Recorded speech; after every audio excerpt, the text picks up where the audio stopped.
Once upon a time, there was a very noisy kettle. It beeped when the power was plugged in. It beeped when it sat upon its throne.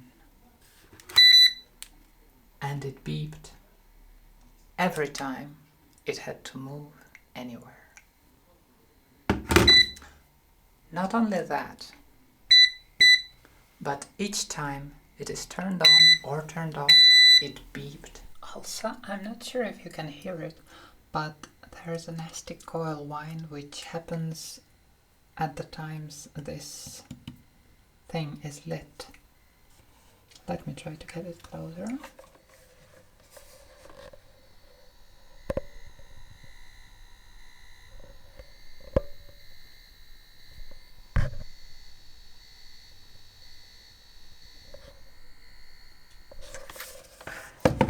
Yeah, it's continuous and doesn't turn off at any point.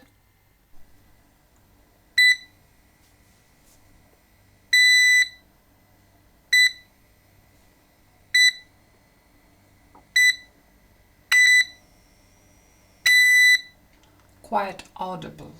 The beeping happens at a certain frequency.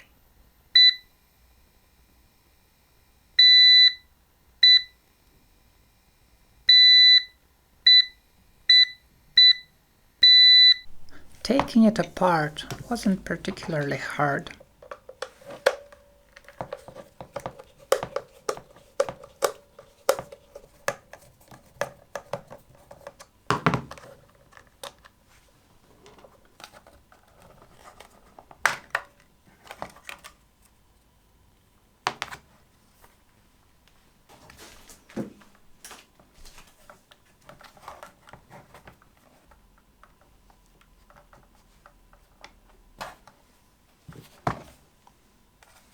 Interestingly, there were no screws under the rubber feet.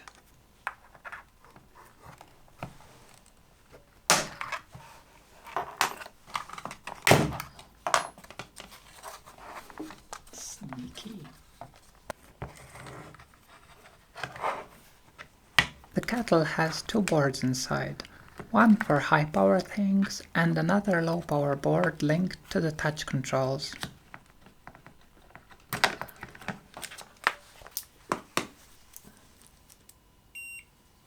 After a bit of voluntary beeping to find her way around the circuit, Toko disconnected the kettle's beeper. We tried powering it on and it worked.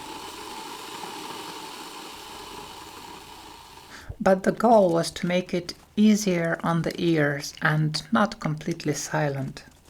So, a bit of soldering and one resistor later, it got quieter. Сойдет? Хорошо. Down to about 40 decibels from the previous 60, so that was about 50% quieter.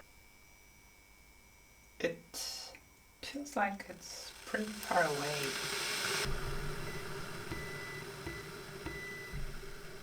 I think I'll need more time to try and get used to